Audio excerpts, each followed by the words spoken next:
Today is August 28th, 2019.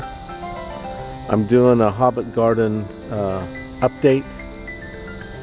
At the moment I'm in the backyard. I'm at the Secret Garden and the Faith Garden that kind of become one. And I'll show you what's happening there. This is the second time that I've tried to do this update. So we'll see if I can make it through today. Anyway, last time I've got sidetracked. One of my neighbors started calling out to me, and then the whole update went sideways. So here we go. I've been doing a tremendous amount of pickling of late. I even pickled some eggs with sausage in it after seeing a video online about pickling eggs and sausages. So maybe I'll put that link below this video. Maybe I'll put some of the pickling video. There's a whole bunch of really nice pickling videos out there. It seems to me that the main thing on pickling is 1 part vinegar to 1 part water for most things. It seems like on meats and eggs, well, actually not necessarily, but on the meat and egg one, they seem to go more 100% vinegar with the salt and vinegar, and different amounts of salts and different amounts of sugar, and on different recipes, and then you can add any type of spice you want in the mix. And it sounds like about any herb is good to go. And so pretty much all the herbs in my garden I've thrown in different pickling jars. So anyway, there's a little update on pickling, and maybe if I can get around to it, I need more jars. If you're watching this and you have old pickle jars with lids that aren't rusted at all, then consider passing them on to me. I have one friend who's been giving me gallon jars of pickles from Sam's Club, you know, the old jars, and I've already pickled 4 gallons of those, and then he's given me another 3 jars, and today those should be pickled. I mean, I have enough stuff probably to pickle those full, and that'll probably happen today, or at least tonight maybe. We'll see. Okay, here we go. Here we are in the back garden. I'm calling this the Faith Garden and the Secret Garden. You can see the vines have come over the fence and into my main yard. Now these pumpkin vines come from way over past the whole Faith Garden. I have a little square garden about I don't know, 10 by 10, and I'm calling that my Faith Garden, and because it was full of mustard. It was my mustard garden. And then I came back, I don't know, a couple months ago and started planting pumpkins and different stuff. But the pumpkin vines, look, you see that? It's coming all the way through. Now, this watermelon vine here is actually planted right here, just on this side. But the pumpkin vines are planted on this side, way over here. So, and look, the flowers are so beautiful, and the corn. You know, if you ever read about, what is it? The Indian gardens where they plant 3 things together. One of them is corn and pumpkin, and what was the other one that they like to plant? Oh, beans. And the beans can go up the corn, and the pumpkin, as you can see, spreads out, and I guess it can be gourds too, and it's supposed to keep the weeds down. So the pumpkins have spread out, and there's a number of pumpkin vines, I think 6 or so. The pumpkin vine in the front yard has died. The bugs got it. I'm pretty sure the squash bugs took it out. At least I'm blaming them. But look at how beautiful this is. And this is motivating me because of the flowers on the pumpkins. It has motivated me to get out here and make sure I do this update today, because it's really quite a fun secret garden and faith garden. I'm concerned. I'm getting a lot of flowers, as you can see, but I'm not getting pumpkins that I can see.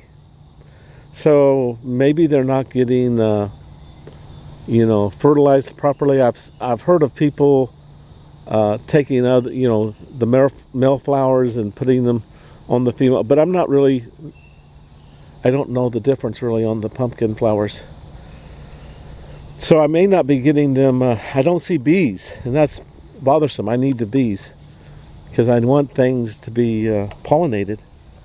So I'm a little concerned. But look at this. So we'll see. And there's basil in the middle of here. Now I have been taking basil clippings, and I want to show you that. And there's some peppers, but anyway, you can see there's getting overrun by the pumpkins and things. And there's some tomatoes back here, and of course there's the weeds. But I've been taking basil clippings and putting them in water, and just in a week or two they get all full of roots, and you can plant them. I planted like 11 basil plants yesterday, and I'll show you those when we get to the front garden. And then I have another 10 or 11 in water, little clippings, because I was taking basil leaves. Look at this.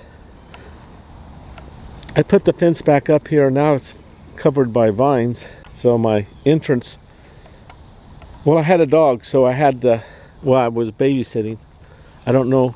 Yeah, you guys, that was pretty much the last update, I think. But anyway, I was babysitting a dog, and so we put this fence up, and now it's covered by vines, so I can't enter the garden this way. But you can see how wet things were. We had like I don't know, 3 or 4 inches of rain a couple of days ago, so a lot of rain.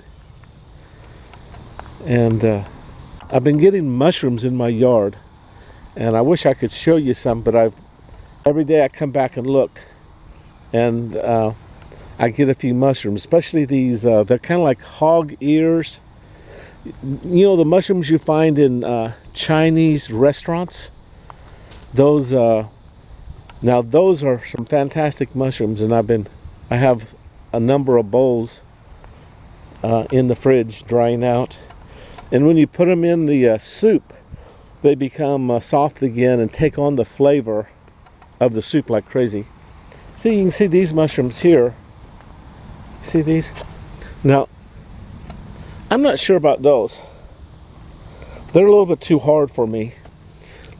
Oh, no, this is a good one. Oh, poison ivy.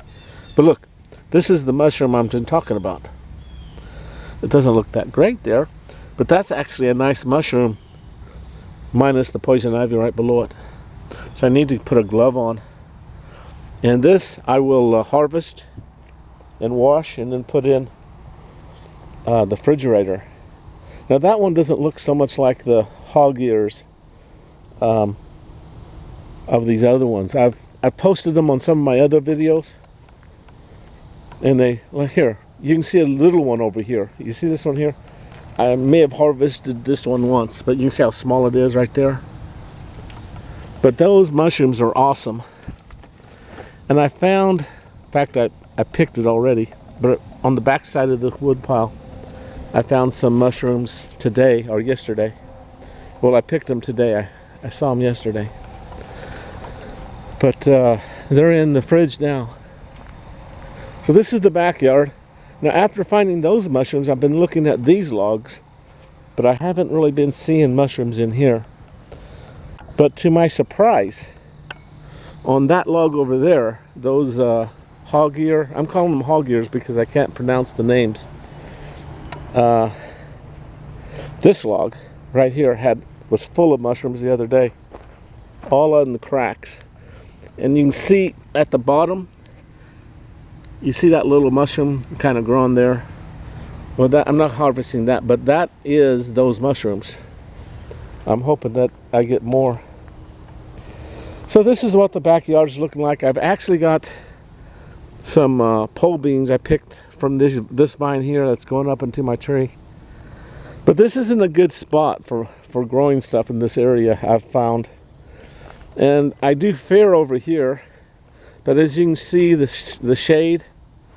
So back in this area, what I'll do is I'll pile my leaves there probably in the fall, and then leave them till the spring. But look, that's a butternut squash. There's two right over there, and then my nice big one is right here. Now I was told you leave them until they change color. Now this one has changed color, got darker, but it's starting to turn, but that isn't brown yet. And then the other thing is the skin is supposed to get a little bit tougher.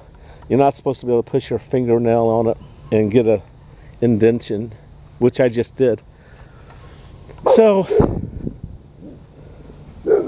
now these, as you can see, these cucumber vines are starting to well, look sad.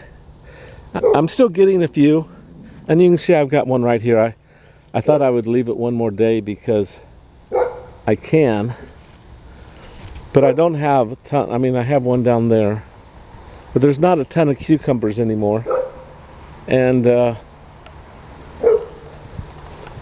you can see, my rice projects, I kind of poured out the water a bit today because I was starting to see mosquito larvae, and the rice project failed me. So I did something wrong to get that rice to sprout. It wouldn't. So these are bell peppers. I actually just picked a couple today, and look, there's one right there. You see it? So I'm hoping, oh, there's two there, and there's 3, 4. So I hope they get bigger. And those, actually those pole beans with that little fence are some of my best pole beans. I've already picked them once today, so I can't really show you a lot. And as you can see, I did pick these 2 watermelon. One I ate and one's in the fridge. And look at this. I just found this today, look. So I don't think I can do anything with this cantaloupe now that it's split. I should use it as a fertilizer and bury it. And I will do that. I'm just not messing with it now. I'm a little bit sad to see it split. Because how do you tell when you pick them? Because look, it's supposed to be, well, this is brown there, but that's supposed to turn brown, and then you're supposed to know they're ready to pick. Let's look at this one. See, that one's not brown. The right next to the melon, that little grabber, the holder thing, the first one is supposed to be the telltale one to look at. And when they go brown and dead, then you know, they say, or at least it's getting ready. Or of course, if they fall off onto the ground, then you know also. But here, you can see these little, I left these because they'll get bigger, but that one's not too bad right there. But I've got these pole beans on this little bush right now are actually some of the best. I mean, very nice pole beans. I'm very proud of them because, you know, it's a struggle back in the backyard to get things to grow as much as the front yard. You know, the light, sunlight. Okay, well, that's what this has looked like. You can see the, here, let me show you.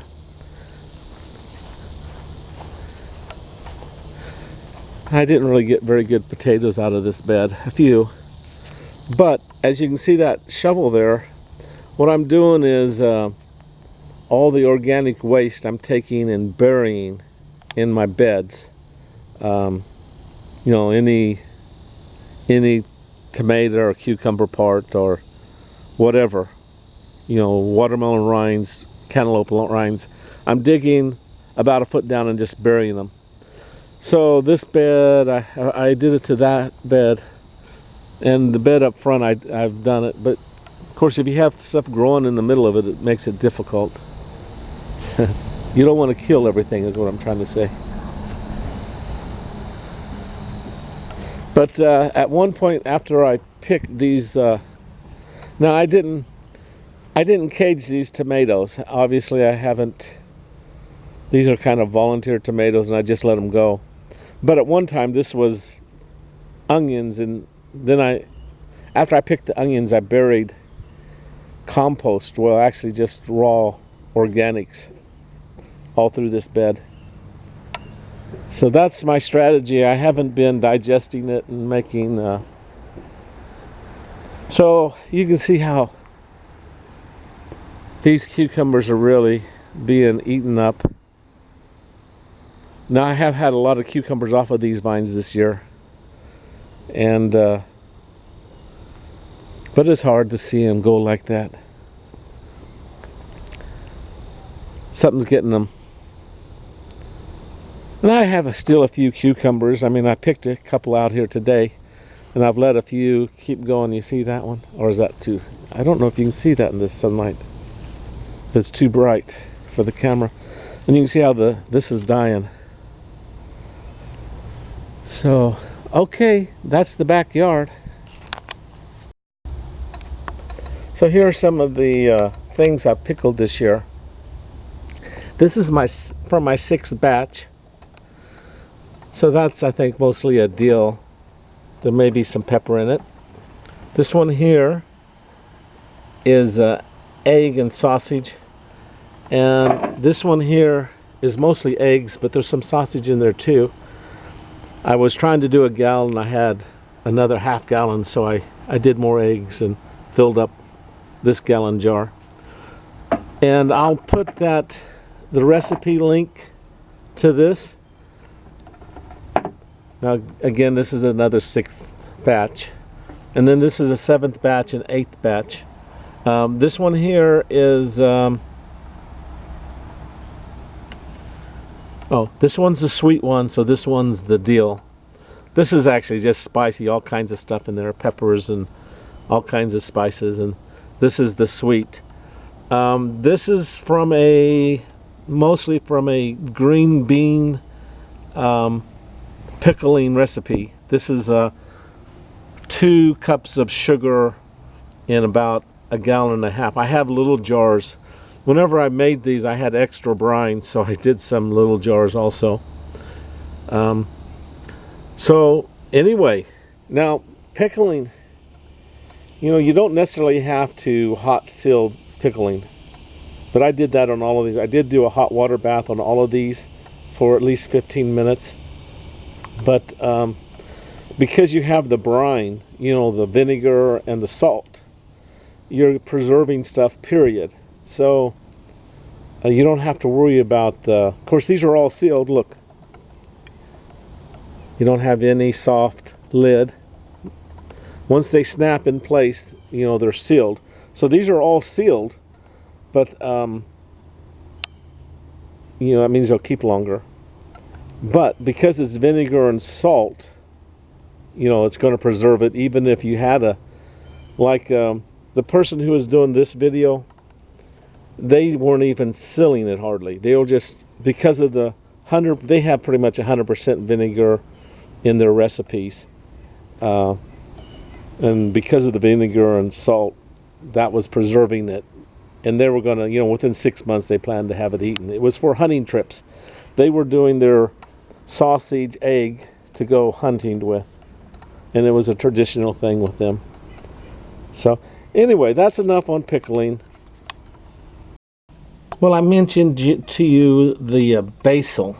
Now, as I was harvesting basil leaves, I took some clippings, and if you just take, see each joint, but if you just take a little basil clipping, and can you see the roots that are starting? This has only been in there about a week, maybe less.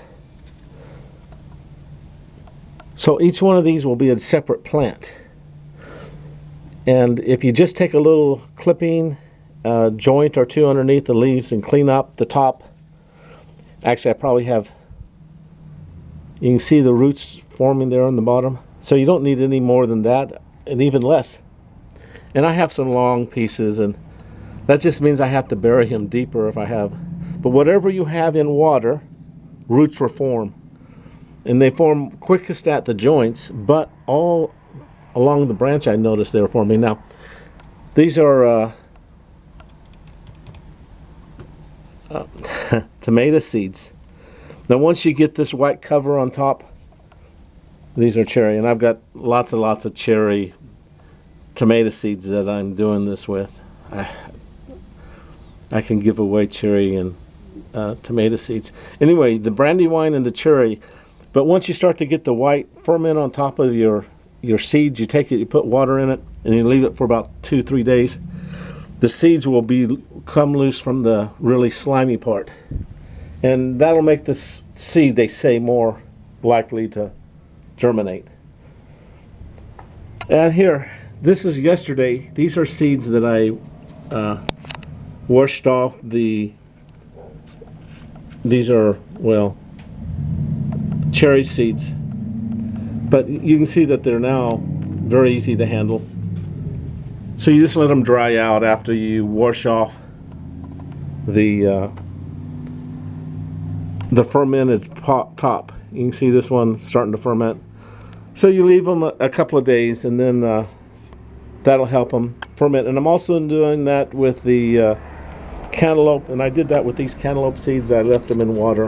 I'm not sure if that's how you're supposed to do it, but I did it with the cantaloupe, and I'm doing it with my cucumbers right here. So we'll see. But anyway, I wanted to show you the basics. So this isn't just a good time of year to start peas, but lettuce. I've started this this container of lettuce yesterday, so we'll see how it does. This is going to be the Butter Crunch lettuce, but it's not too late to grow lettuce. In fact, this is the perfect time of year to start lettuce, and also it's a good time of the year to start planting garlic. I'm trying to get some garlic to plant out, or at least I'm trying to figure out where I'm going to plant garlic. Again, this is August 28th, 2019. I'm in my front yard, a little greenhouse.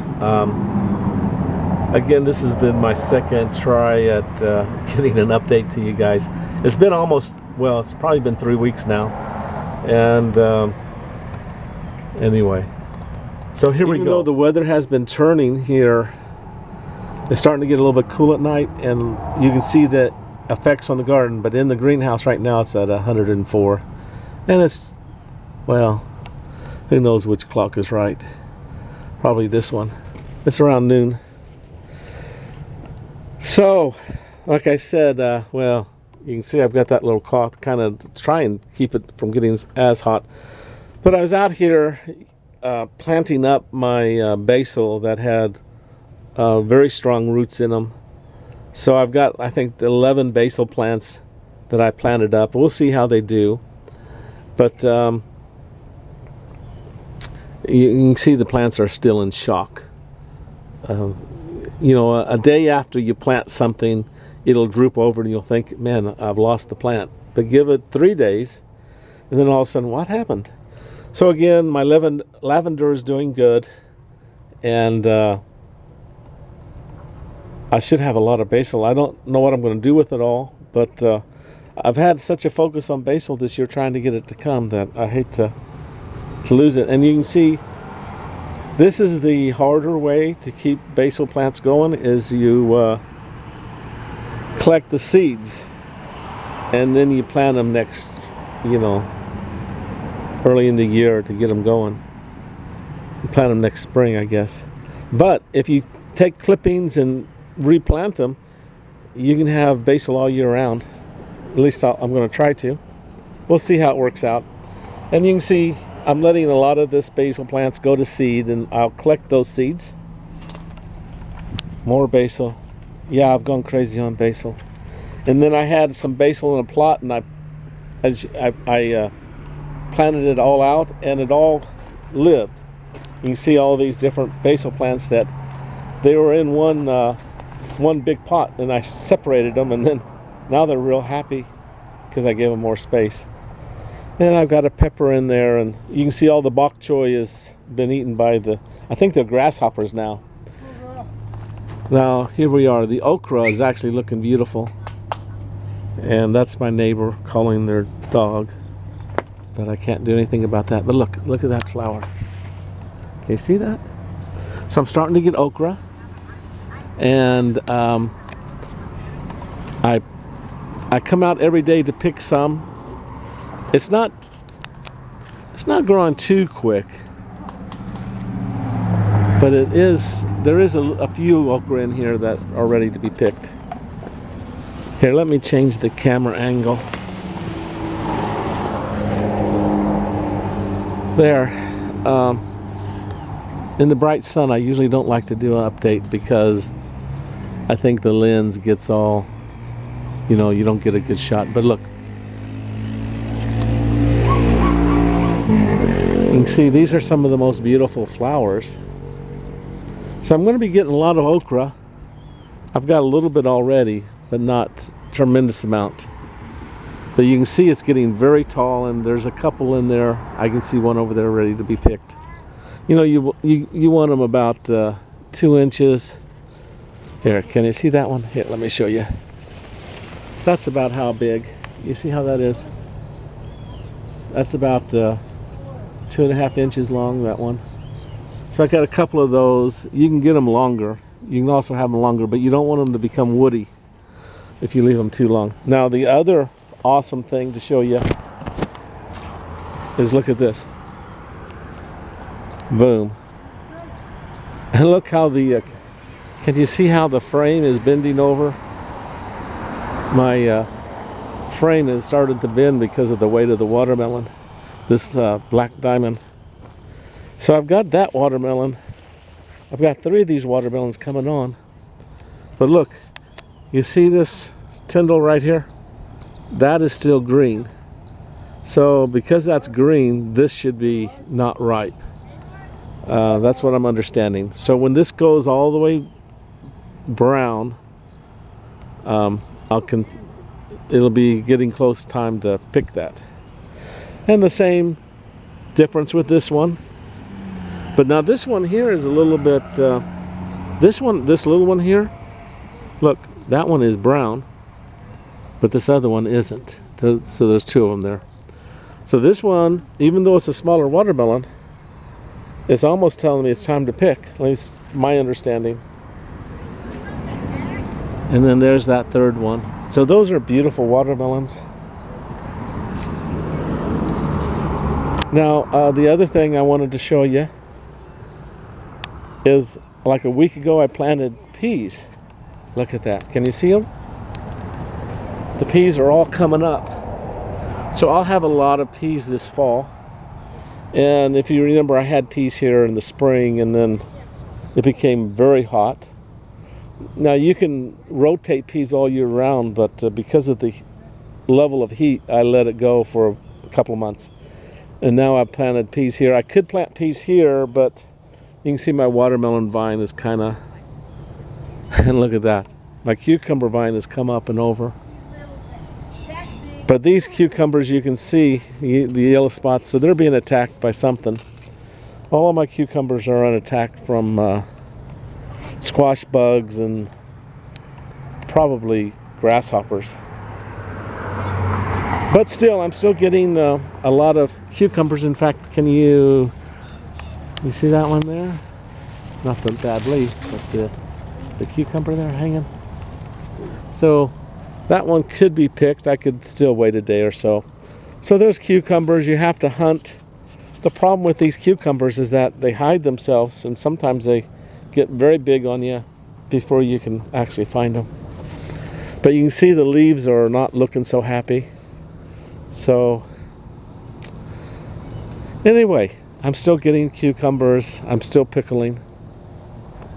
Now you can see these tomato plants in here. Now I'm getting a few big ones. I have a lot of cherry tomatoes. And if we lift this up, look at, you see that? So I've got another harvest of Brandywine Pink coming on. And that's the way with these my tomato plants, is that I'll get a harvest, and then if I leave the tomato plants, I'll get a second harvest. Oh, I do like that. I don't know if you can see them. There's a big bumblebee. So I did come out and plant some of my small onions that I picked earlier in the year. And then some of this is just coming up on, like this is, I think, garlic that's just come back. But look, this one here, I came back and planted a handful of small What happened to this guy? Somebody. And you just push them in. You see that? You just push them into the dirt a little bit, and that's how you plant onions. So we'll see if these take off. But you know, you got 2-3 months before it gets frozen, cold out. So I could actually have another harvest, or at least bigger. Oh, look. Can you see it? There's a big watermelon there. I hate to walk to it. Can you see them in there? Here, let me go around. So hopefully that'll turn out to be a watermelon I can pick. Some of my watermelon rot on me. The ends rot, which that's not good. So as you can see, the okra is making it difficult, and the vines are, because the vines have come over there and here, it's making it difficult for me to walk through there. But I am now starting to get a lot of, can you see them up there? I'm getting a lot of pole beans. I've already frozen, you know, I don't know, 6 plus bags of quart, you know, beans. Now see, that one's ready to pick. That's beautiful. So I come back every day, or every other day, and I pick, because they're now coming on pretty strong. You see? So I've got pole beans coming on. That's a blessing. I guess the cool temperatures, and pole beans take longer for them to fruit, you know. And you can see these cucumbers here are also, one of the plants is dying, and but I still, you see that cucumber? I still got some cucumbers to pick. That one could be picked. I left it yesterday, and maybe I'll leave it again. But here, let's see if we can see that watermelon from this side. You see how difficult it is to get through here? There's one there, but that one's going rotten. The one that's good is right there. At least I hope it's good. Anyway, I also got some squash in here. I mean, not squash, cantaloupe. A few cantaloupe. And see, look at this guy. Totally rotten. That's terrible. I must be doing something wrong. And every day I look at this guy, it seems to me that this cantaloupe should be ready to pick. I don't know how to totally tell. I expect when I pick it up, and if it comes off, then it's ripe. But I may come out here one day and find it on the ground. And little cucumber. He's having a hard time, isn't he? So that's kind of what the garden is looking like. In the front, you can see the bright sunlight, and maybe I've made a mistake doing it at this time of the day. But again, I have you can see a cantaloupe there, and then that one cantaloupe that got caught between. I don't know what to make of this guy. He's really stuck in there. So I don't know if he'll ever turn ripe. But again, another nice cucumber. I mean, I could pick them. They're big enough to pick. And they look at this. Those flowers are just something else. And of course my, what can I say about that cabbage? Totally eaten up. I did take a head inside, and you can see there's a wall of green there. Look at that. You can see that's not a Brandywine. That may be a Rutgers tomato, but you can see some tomatoes. And if I look underneath here a little bit, can you see that? If I move these branches, I'll find, can you see them? I'll find 10s and 20s of small cherry tomatoes ready to be picked. because they're all through there already. And here's another squash. I keep waiting to find it ready to pick. You see it? It keeps getting more and more defined. I've been watching that for 3 weeks or so. Can you see them okay? Do I have them on? Anyway. And then I come through and look through the fence on this side, and I pick a lot of green beans and cucumbers and tomatoes. But you can see what's happening. And then way over there you can see the okra, so tall. It must be 7 feet plus, the tallest of it. And of course this is mostly done for, but this flower garden is just now really taking off. Can you see that? I'm really happy with how this has turned out. These flowers are so beautiful. Now the pumpkin I planted totally died, but look at these flowers. Some beautiful colors. Okay, that's the update for today. Love you guys. Bye bye now.